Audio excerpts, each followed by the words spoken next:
From the All Indiana Podcast Network, this is the News 8 Daily 8. Now, the latest news. Kylie Conway has the latest news. The top headlines. News you can use. Please stand by. Sponsored by LCS Heating and Cooling. Now, here's Wish TV's Kylie Conway. Hi, this is Kylie Conway, and this is the News 8 Daily 8 for Wednesday, February 24th. Another nice day ahead. We'll have some cloud cover today with highs in the mid-40s. And there's new word overnight from Tiger Woods' hospital room. The golfer's team posted new information on Twitter stating he is responsive and recovering from serious injuries he suffered in a bad rollover crash yesterday morning in California. A doctor explains that Woods went through a long surgery to place a rod, screws and pins in his lower right leg and ankle. Both legs are broken. This morning, we're hearing from his friends. Former President Barack Obama says to not count Tiger out. Obama tweeted overnight wishing a speedy recovery for the GOAT of golf. Jack Nicklaus tweeted his heartfelt support and prayers and wishing Woods, in his words, all the best for a full recovery. And the first person who arrived on the scene is talking about the crash. The Los Angeles County Sheriff's Department says Tiger Woods is lucky to be alive. Officials say Woods was the only person inside, and this was the only vehicle involved in the crash. 911 dispatchers received the first call about the crash at 7:12 Tuesday morning. ESPN reports Woods was on his way to a production shoot at a golf course where he was to be playing with NFL quarterbacks Drew Brees and Justin Herbert. He was scheduled to be there at 7:30 and was still about 27 miles away when the crash happened. Investigators do believe speed played a role. They say this is an area known by locals as a trouble spot. It's a common place for police to see speeding and crashes. Deputy Carlos Gonzalez was first on the scene. He says he realized it was Tiger Woods in the vehicle pretty quickly, but that doesn't change how he does his job. I'm more trying to gauge his physical well-being. So my questions are more of things like, do you know where you're at? Do you know what time of day it is? And that's just to see if someone's oriented. At that time, he seemed lucid. He seemed like he was aware of what was occurring. And due to his nature and his mental state, we did not determine at this time that there was any sort of or sign of impairment. We do know Woods was wearing a seatbelt. Firefighters used a pry bar and an axe to get Woods out of the vehicle. He was then put on a backboard and taken to Harbor UCLA Medical Center for serious but not life-threatening injuries. Underwent surgery on the right leg immediately. It's certainly not the first time going under the knife for Woods. He's currently rehabbing from a procedure done in December. It was his fifth back surgery. He also pleaded guilty to reckless driving in 2017. Officials say it could take days or weeks to complete the investigation into the crash and exactly what happened yesterday. An urgent search is underway in Lawrence. Police say a man disguised himself as a utility worker and sexually attacked a woman. Lawrence police are calling this a very unusual crime. Happened the evening before Valentine's Day near 52nd Street and Shadeland Avenue. The victim told police she'd never seen the man before he forced his way into her home. Police say the man knocked on a door on 52nd Street, told the woman that he needed to do some work inside her home. The man was dressed as a utility worker, wearing a helmet, goggles, traffic safety vest, and medical face mask. Investigators say the victim opened the door, the man forced his way in, and sexually assaulted her. They also tell News 8 that they've exhausted every lead. And because of the nature of the crime, police are hoping to get answers soon before the suspect can strike again. So again, that's why we're very much turning to the public for help as far as if somebody may have seen something, they may not have perceived it as being suspicious at the moment, but upon seeing this story, maybe that'll have that eureka moment, and it will stimulate some thought as far as, oh, you know what, I did see a person like that, and now that you think about it, it was rather suspicious, and I want to share that information with law enforcement. It is unclear if this was the man's only victim. He's described as having a dark complexion and in his late 20s, maybe early 30s. If anyone has any information about this crime or who may have done this, please reach out to Lawrence Police or call Crime Stoppers at 317-262-TIPS. The House of Representatives is moving forward with President Biden's COVID-19 relief package. The House Committee on Rules scheduled a hearing on the $1.9 trillion American Rescue Plan for Friday morning. In a statement, House Majority Leader Steny Hoyer wrote that the package will expand testing and vaccine distribution. According to Hoyer, it will also extend aid to businesses and provide schools with resources for safe in-person learning. Hoyer tweeted overnight that the House will vote on the plan Friday. A study just out this morning suggests young children have lost important learning opportunities because of the pandemic. According to Rutgers, preschool enrollment is down nearly a quarter from about this time last year. The study lays it out with a graph. Pre-pandemic, 51% of 3-year-olds and 71% of 4-year-olds were enrolled in preschool. Understandably, the numbers dropped drastically in the spring. But then in the fall, only 32% of 3-year-olds and 40% of 4-year-olds are back in the classroom. It's a little higher if you include remote learning, but this means far fewer kids are getting this essential early education. The National Institute for Early Education Research at Rutgers says the pandemic has caused 7 main problems. Along with preschool participation dropping, support for kids with disabilities has suffered. More kids are having social and emotional issues. Students aren't getting the free and reduced lunch they need. And the remote programs are difficult for parents, where parents are missing work due to childcare needs. And fewer parents are reading to their kids or teaching pre-academic skills. A little regression, in both the social skills and with the academic skills. It's just really tough for parents to try to pay attention to their kids and help them with their school. There's some areas that they're able to do that. A lot of families, however, with both parents working or working different shifts, they just don't have the time.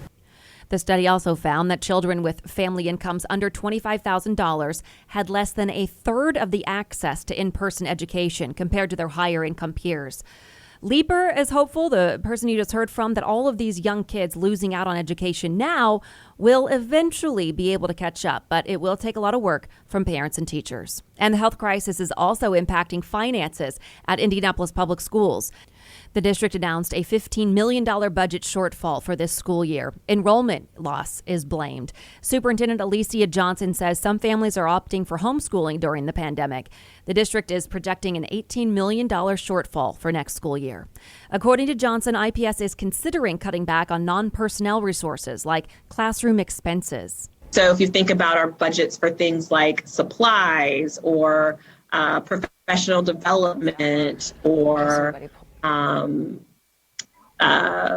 those kinds of areas. The pandemic is having an impact academically, too, as we just talked about. The district says focus is needed to increase tutoring, summer school, Saturday academics, and staff technology. And 3 companies making COVID-19 vaccines say the U.S. can expect 240 million doses over the next month. The announcement came during a House subcommittee hearing yesterday. Both Pfizer and Moderna plan to provide the government with 220 million doses by the end of March. A third vaccine from Johnson & Johnson needs emergency use authorization from the FDA. The company told lawmakers it should be able to provide enough of the single-dose option for 20 million people by the end of next month. And this morning, tens of thousands more people have vaccine appointments in Indiana. The state health department says nearly 91,000 people who are 60 to 64 years old signed up in the hours after we broke the news of the new lower age minimums. The state opened registration yesterday morning. Given the size of the 60-plus group, health officials with Richard Fairbanks School of Public Health caution it will likely be weeks before people in their 50s can get the shot. I'm not sure the state knows at this point because it's all dependent on the vaccine allocations that they get, whether that's every week or once a month. We don't know what that is. News 8's Richard Essex reports that approval of the Johnson & Johnson vaccine could speed up the shot schedule. And a new shot clinic is opening in downtown Indianapolis at the Urban League headquarters on Indiana Avenue. Walmart will administer the shots. Appointments are open starting tomorrow for anyone who qualifies under any of the criteria. The plan is to keep the clinic open as long as supplies last. And this morning, we were following some breaking news out of New York, out of Rochester. Protesters filled the streets overnight. The demonstrators gathered following the announcement that a grand jury will not indict officers in the death of Daniel Prude. He was the black man, naked and handcuffed while suffering a mental health episode last month. An officer pushed his face against the ground while he had a spit hood over his head. Prude died a week later. Lawyers for the 7 officers suspended over the death claimed they were strictly following training. Blood centers in Texas are pleading for help. Officials say the centers are still without power and don't have enough blood for hospitals. Versity Blood Centers plan to ship donations to Texas at the end of the week. Versity's expanding capacity and extending hours at its centers through Friday to help collect donations. O negative and O positive are most needed right now. Searching for a romantic summer getaway? Escape with Rich Girl Summer, the new Audible original from Lily Chu. The exquisitely talented Philippa Soo returning to narrate her 5th Lily Chu title. This time, Philippa is joined by her real-life husband, Stephen Pasquale. Set in Toronto's wealthy cottage country, aka the Hamptons of Canada, Rich Girl Summer follows the story of Valerie, a down-on-her-luck event planner posing as a socialite's long-lost daughter, while piecing together the secrets surrounding a mysterious family and falling deeper and deeper in love with the impossibly hard-to-read and infuriatingly handsome family assistant, Nico. Caught between pretending to belong and unexpectedly finding where she truly fits in, Valerie learns her summer is about to get far more complicated than she ever planned. She's in over her head and head over heels. Listen to Rich Girl Summer now on Audible. Go to audible.com/richgirlsummer. And a group of local volunteers is back from Texas this morning. Terrence Hood is the founder of Hood to Hood, and he posted on social media last week a plea for donations to help Texans. He says people came through with thousands of dollars and enough supplies to fill a U-Haul, a bus, and a number of cars. The group was able to help 1,000 families. I just love humans. I love people. And I felt like they needed some help, and I didn't have a plan. I just had a heart. Hood says the group does not need any more donations. He says now the best way to be part of the movement is to love your neighbor. I like it. And a local Black-owned business is ready to seize the opportunity offered in a new change to the Paycheck Protection Program. New offers of forgivable loans start today for companies with fewer than 20 employees. The Pink Tub opened last February and closed towards the end of March. Online sales diminished and in-store purchases haven't been the same. Sales are at a standstill of 15%, and the owner says it's time for help. It's an organic handmade body and bath brand. All products use a 5-5-3 method: 5 vitamins, 5 moisturizers, and 3 antioxidants. Owner Victoria Thomas Bodie says staff went from a handful to just 1 employee herself. She now makes all of the products on her own and has used almost every penny from her savings account, including her late husband's monthly pension from the armed forces, which is about $2,500. That's to buy all of the products, specifically goat milk, which has increased by almost $1. If it's not for the small businesses, this country would literally fall at its knees. We need to get back to some type of normalcy. We definitely need those loans or grants or whatever they're going to give to us. We need those to survive. We need those for marketing. We need those for social media platforms. We need those to open up doors for other businesses that's coming behind us. The Biden administration says changes in the Paycheck Protection Program are to help reach minority-owned and very small businesses that may have previously missed out on accessing loans. The loan program will also be open to entrepreneurs with non-fraud-related felonies, those delinquent on their federal student loans, and some non-citizen residents like green card holders or those on visas, all who were excluded earlier. Business owners can apply for the PPP loan through the U.S. Small Business Administration website. And if you'd like to support the Pink Tub, you can do so online at thepinktub.com.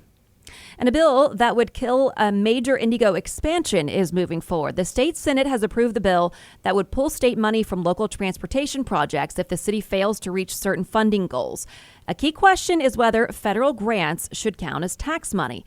Senate Republicans say yes, meaning the city has failed its obligations and should not get money from the state to create the blue and purple rapid bus lines. Democrats say the rules clearly support the city and the projects should be allowed to go forward. They have not lived up to their end of the bargain. Federal grants, according to the State Board of Accounts, are not considered taxes. The bill now goes to the House. Former Vice President Mike Pence says he plans to launch a political organization. He says it will defend former President Trump's administration's record over the past 4 years. Indiana Representative Jim Banks says a group of Republicans met in Washington yesterday talking about how to move their party forward. Banks says he expects Pence will be more active in the coming months. Health Secretary hopeful Xavier Becerra is in front of the Finance Committee for more questioning. Members will vote on sending his nomination to the full Senate. Some Republicans argue that Becerra is not the right fit for the position, saying he is radical. Democrat lawmakers say Republicans are playing politics. Indiana Senator Mike Braun pressed Becerra on his support for abortion rights. Will you commit to not using taxpayer money to fund abortions and abortion providers? I say to you that we will definitely follow the law when it comes to the use of federal resources. And so I can make that commitment that we will follow the law. If confirmed, Becerra would be the first Latino to head Health and Human Services. And video is available from officer body cameras for investigators to review a police shooting in Indianapolis. That is the latest word from IMPD. Happened on the east side near 30th and Sherman Drive yesterday afternoon. According to police, officers tried pulling a car over while searching for a man who had 2 warrants out for his arrest on robbery charges. The vehicle the man was in sped off. It eventually stopped. Police say the suspect got out, started shooting at officers. Officers fired back. Medics took the man to the hospital in critical condition. Assistant Chief Chris Bailey explains what's next now. The prosecutor's office will make the final charging decision both on the suspect that's in custody and as a result of the critical incident response team investigation. Bailey also says the IMPD internal affairs team will investigate the shooting. The person who was driving the vehicle is okay. A new this morning analysis from the CDC looks at gun deaths and finds stark contrasts along racial lines. The new released report is based on data from 2019. It finds 37% of the male gun homicide victims were black teenagers and men from 15 to 34 years old. That's a rate 20 times higher than white males of that same age group. When all ages are added in, 63% of male victims were black. For females, the report shows black women and teenagers were 4 times more likely to be shot and killed than whites. The authors of the report are calling the gun violence to be treated as a public health issue. To business headlines now, Walgreens has launched Instacart same-day delivery in Illinois as a springboard to bring the service to nearly 8,000 stores over the coming weeks. Tens of thousands of non-prescription products, including over-the-counter medicines, health and wellness items, beauty and personal care, household staples, and convenience items will all be available for Instacart delivery. The chain plans to roll it out to more states in the next few weeks. Home Depot thinks eco-friendly power tools will be a hot trend. It's launching a new line of tools, including trimmers and blowers that are cordless. Cordless tools are considered to be more environmentally friendly. Samsung is offering a buy and try program for its Galaxy Z Flip 5G and Galaxy Z Fold 2 5G phones as a way to help customers see if one of the devices is a good fit. You now have 100 days to try out one of the phones and decide whether you want to keep it. Samsung says this is the first time it's offering this kind of program for mobile devices. Florida's St. Pete Beach takes not only the title of #1 beach in the United States, but is also rated 5th in the world. Of the 25 best beaches in the U.S., Florida and Hawaii dominate the list, with over 30% of the winners located in the Sunshine State and almost 30% in the Aloha State. Travelers say St. Pete Beach is the most perfect place to watch the sunset over the ocean. The feature is rolling out today on Android, talking about Netflix and automatic downloads. It will begin testing on iOS soon. So Netflix is touting this feature as an expansion of its smart downloads feature, which it introduced 3 years ago as a way to automatically download the next episode of a TV show you're watching. It kind of gets to learn your habits and then will automatically download things that it thinks you will want to watch in the future. The Indianapolis Cultural Trail will be expanding thanks to a Lilly Foundation grant. The trail is getting $1 million. It'll be used to add 2 miles. Design for the expansion is underway. Construction will start late this summer, and the project's expected to be completed next year. And today there will be a showcase of available jobs. The Indiana Department of Workforce Development is hosting a virtual hiring fair for positions in Hendricks and Morgan counties. 200 positions are open at places like Dick's Sporting Goods, Epson, and Nice Pack Products. The event runs from 2 to 3 this afternoon. Just look for the link to register on wishtv.com under the local tab. And finally, to sports. Fans are trying to make sense of forward Domantas Sabonis not making the All-Star team as a reserve. Sabonis is averaging 21 points and 11 rebounds. He has 23 double-doubles this year, which is second most in the league. And according to ESPN Stats and Info, out of the top 6 players with the most double-doubles, Sabonis is the only one who is not selected as an All-Star.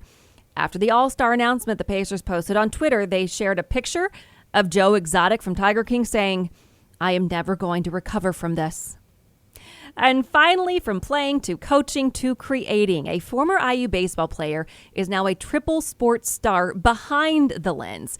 News 8's Olivia Ray explains how Ty Rogers earned his big break. I played baseball at Indiana University. We tried to play after school a little bit professionally. That's every little kid's dream. So that didn't happen. This just kind of came into my lap, and I loved it so much. When Ty's playing career ended, he returned to his alma mater to chase his next dream of becoming a D1 coach. And that's when he took the recruiting trail by storm, cooking up some graphic design work for his prospects. Long story short, one day, Tom Crean, the head basketball coach in Indiana, got gist of what I was doing, and he offered me a job. So I basically jumped in with both feet, left baseball completely, and haven't looked back since. He's creative, he's innovative, he's very determined, he's very driven. He's got very good tunnel vision and a good way of achieving what he wants to achieve. Those amateur Photoshop skills spiraled into other content creation, and before Rogers knew it, he was an Emmy-winning professional videographer working with elite athletes everywhere, like Duke basketball, Michigan football, Chase Young, Cam Newton, and even LeBron James hired him. It was kind of natural, I think, but having an eye and anticipation, I guess. An instinct, but taking the helmet off and getting to know them as a human, finding a way to tell their story and bring it to life, however that can be, that's what really drives me. And with Ty Rogers at the wheel, you never know what's on deck. Olivia Ray, Wish TV, wishtv.com, and follow us on Facebook. This has been your News 8 Daily 8 for Wish TV. I'm Kylie Conway. Online at wishtv.com and follow us on Facebook when you search Wish TV. The News 8 Daily 8 is sponsored by LCS Heating and Cooling. Be sure to like and subscribe to this podcast. The News 8 Daily 8 with Kylie Conway. And be sure to discover even more great podcasts now at allindianapodcastnetwork.com.